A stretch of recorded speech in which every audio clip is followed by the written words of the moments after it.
How we doing? My name is Ryan B Hebert, and welcome back to the second episode of Present the Play 2, Climate Change in VGC.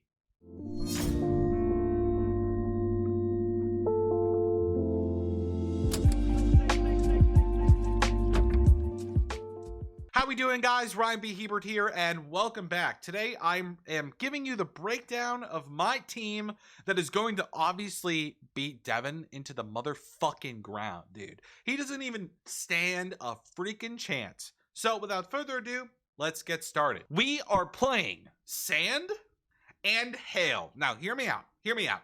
I did the math. I crunched the numbers. And when it comes to weather, sand and hail, to my knowledge, don't hurt each other.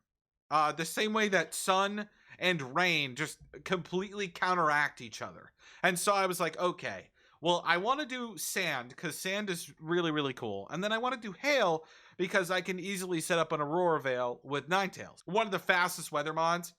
Perfect. So, going over the team. First off, we've got Tyranitar. Now, you must be looking at this T-Tar and go, oh my god, Ryan, is that... Yes, is utility umbrella.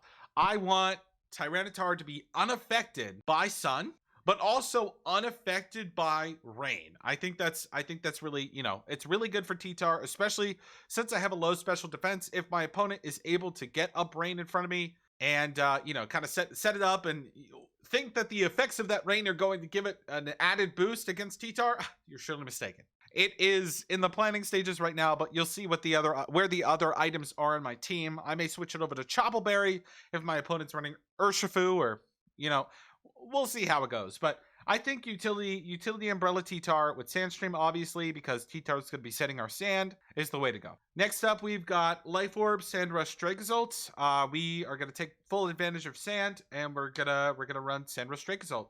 Bolt Beak with Life Orb, huge damage, no complaints there. Super cool. Excadrill, I want Mold Breaker. And you might be saying, well, why wouldn't you want Sandrush? And yeah, Sandrush is cool, but I think that Sash Mold Breaker is just, overall, it's just better. If I find in testing and playing that, Sandrush could be better, then I will change it to that. But for right now, I'm sticking with Mold Breaker. It's just better overall. You never know when it's going to come in handy, especially against my opponent's team, which we don't know yet, because he gets to see my team first, and then afterwards, I will eventually get to see his team. Next up, we've got the one and only Ninetales, because who doesn't, love Ninetales? Pretty basic for Ninetales, if I do say so. Like Clay instead of Sash, yeah, that is risky. However, 8 turns of Aurora Veil? That's not risky at all, my dude. That's pretty fucking hype, if I do say so myself. Assault Vest Primarina because it's a freaking beast. And then we're going to give it Aqua Jet, which is really hype because we're pairing it with Weakness Policy Cole. Don't hate me. Hate the game. Don't hate the player. Hate the game. You bet we're going to use Cole on this team. Because, for me, Cole feels like an unofficial, Sandstorm mon. You know what I mean? But, it doesn't set it up. That is the team. Now, we're going to have to see what Devyn feels about it, what he says, that sort of thing. Because I'm going to be honest with you. I don't even know how this team fucking works, dude. This team could be total ass. I'm just being completely honest. But for now, thank you for viewing my presentation and my justification of this team. And I just want you to know, I almost put on Clefairy with Sing just to troll, but we'll see. I do get to replace a Pokemon after I see Devyn's team if I choose to do so. And if I want Clefairy for redirection, oh, you bet I'm going to have Clefairy. Anyways. Let's kick it on over to Devyn, shall we? How we doing, folks? And welcome back to another episode of Present the Play 2, Season 2, Climate Change in VGC. Here we are, Episode 2. I already started this off, Devyn, with a little introduction about my team, because this is what this episode is about. Yep. Me. Yep. Not you, me. Okay, well, I'm the person that matters. I am the former champion. Former champion, okay. Well, Ryan, I won't try to take too much of your limelight away when I drill your team a bit when I see it, but I'm expecting to see something I can beat today. That's kind of punny you say that, because I'm about to drop the team to you right now. So Devyn has not Waiting seen the team ahead of time. Nope. This is going to be his first reaction. Here we go. Sending the paste. I'm going to put it up on the screen for you guys. Here it is. Here we go. Here we go. All right. Let's see. What are you packing, Ryan? Okay. All right, so you're going down the sand and hail route. Okay. Okay. I see some combinations here. I see some Sandstream, Sand Rush. I want to proc my Colossal's weakness policy. But what I want to know, Ryan, is this team a little too one-dimensional for my liking? Ooh. Ooh, you got a lot of steel weakness. You got a lot of ground weaknesses. Got a lot of ground weaknesses. Edu would not be a fan of this team. Well, good thing Edu is not going up against this Yeah. team. Okay, let's put it that way. All right, all right. Well, thankfully, you do have a blizzard for those pesky ground types, right? Mhm. This is a weather war, all right? This is a weather war. I can easily take away that hail if I really wanted to make it so you would have to roll the dice with that blizzard. Yeah. Overall, I'll be honest, there is a lot of combo potential here, and I do like that. You know, you got two Sand Rush. Oh no, you don't. You have a Mold Breaker extra. That's pretty cool. Sand Rush, Sandstream. You got a Fast Moon in there. There's not much. It's basically like Alolan Ninetales is its own little mode, but I mean that's fine, right? You got your screens through Aurora Veil. So yeah, I think this is a pretty all right team. I'm I'm not gonna lie to you, but how weak you are to ground types, especially when there's so many common ground types, especially in weather. If I Ryan, let me be honest here. If I ran Hippowdon, okay, if I brought out the hippo, You wouldn't. There's no way. I might. I might. Fissure Hippowdon. I might take some inspiration from Alan. I see. Mm. I see. Let's Yeah. see. And here's the thing about that, Devin. A lot of your Okay. points here are valid. Yeah. Do I Okay. have a lot of ground weaknesses? Absolutely. But Mhm. we've got Alolan Ninetales, and most importantly, we've also got Colossal, Great. which is going to be outspeeding Okay. basically everything. Yeah. Not to Yeah. mention that beautiful weakness policy and the power of Primarina. You've seen True. how great Primarina can be on former teams, and so I just had to bring it back. And I had to bring it back in the best way I know that I could have it, which is next to Colossal. Obviously. Obviously Yeah. it's fantastic. Not bad at all. Dracozolt has been a Pokemon that has historically in especially Series 6, a little bit in I use it in Series 4 personally, but especially in Series 6 was really dominant, right? And a big reason of that is because it had hustle. I think its fish brother, Dracovish, got a little bit more bang for its buck in getting Sandrush than it did because it's losing a lot of power through Sandrush. So while yes, you do get a lot more speed in Sandstorm, is the power decrease really worth it? Sure, you hit your moves more because hustle can decrease your accuracy. Bolt Beak does not do as much damage now, Ryan.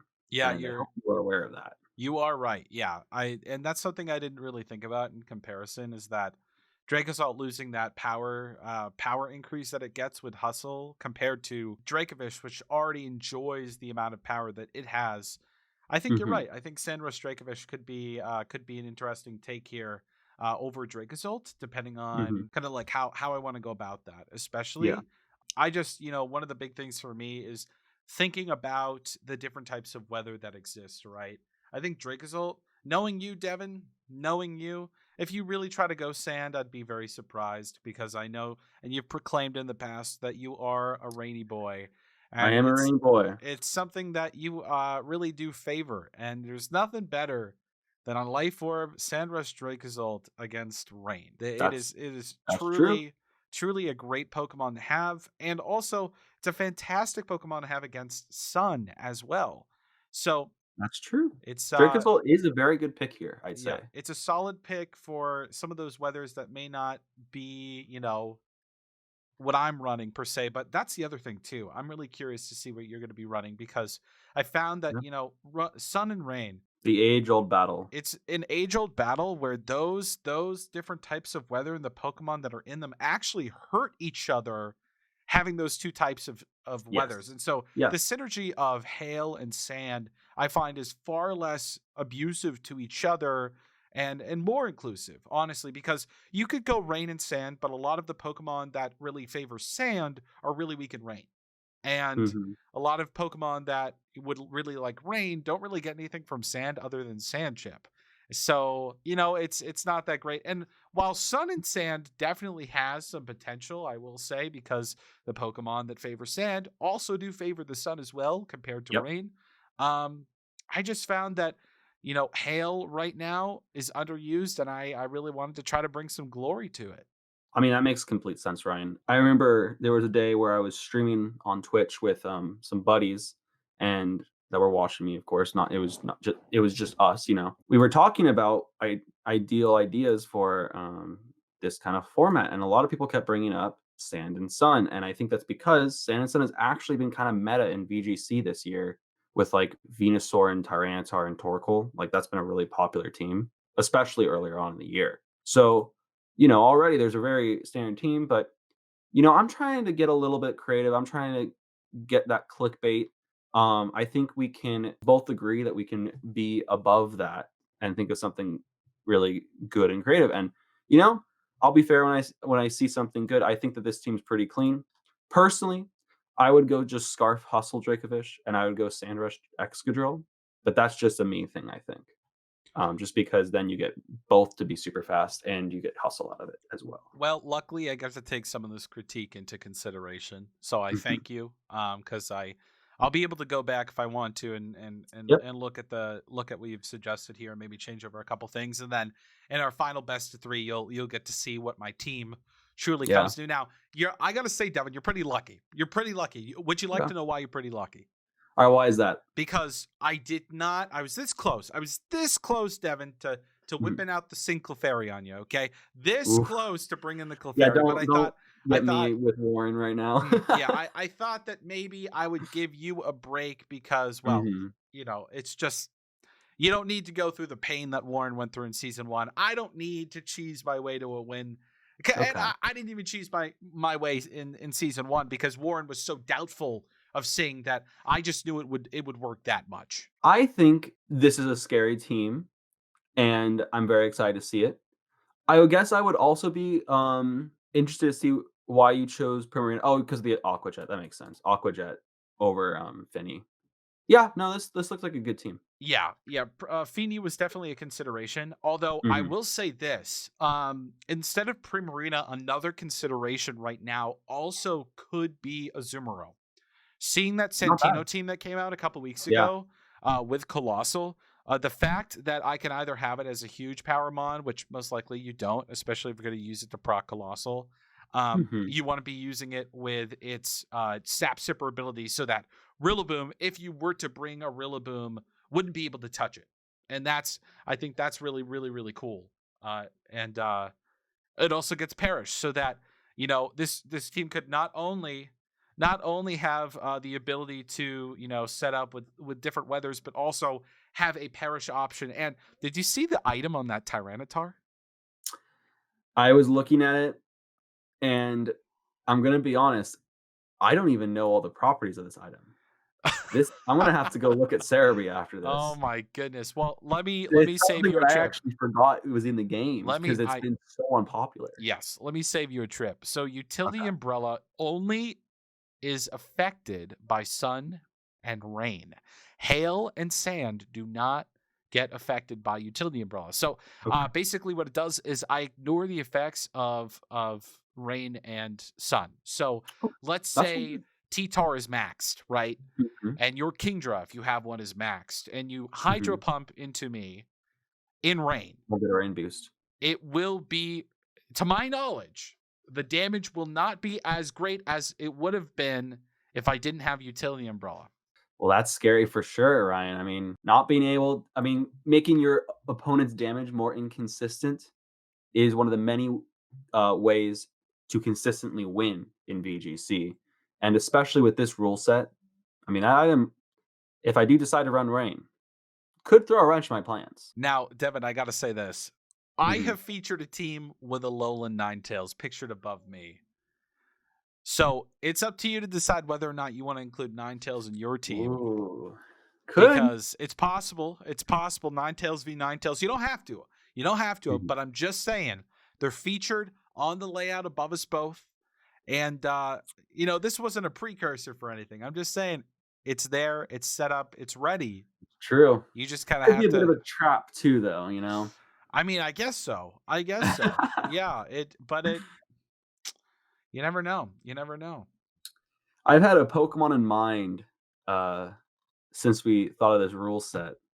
And looking at this team, I think it's gonna be pretty good. I was worried because there was some definite counterplay to it. Looking at this team, though, I think it's gonna be pretty good. So I'm excited to show you what I've got cooking up in my mind right now, soon. Yeah, I'm excited to see it, Devin. Well, Devin, thanks so much for coming on today and looking at the team. And honestly, you weren't that mean, so I appreciate it. I Look, appreciate it. man, I'm a pretty humble guy. I'm not a bully. I just like to be peaceful, but I will win. I I will not lose Ooh, against you, Ryan. well, I will demolish you. oh, that is quite the ego right there. And I just want to let you and all of the people watching know that not only do you get to see us duke this out in episode 4, but you will get to see the Joe UX9 critique and trash Yeah. talk both of our teams before we Dude, Joe's actually not gonna hold play. back. I mean, look, I'm a competitive guy, but I like to keep that kind of in my mind. Joe, on the other hand, he will let it rip on you, so Oh, that'll be interesting. yeah, it's gonna be great. So I think what'll happen, Devin, for both of us is that we'll both have the time to once we do the third episode as well. We'll both have time to kind of go over teams, make our final changes, and then we'll hop on with Joe and see what he has to say about both Sounds of our great. teams, which Yeah, is going to be super exciting. So, anyways, folks, thank you so much for tuning into our second episode of Present to Play Season 2, Climate Change in VGC Episode 2. Stay tuned for Episode 3 coming your way real soon. Until next time, how we doing? I'll see you later.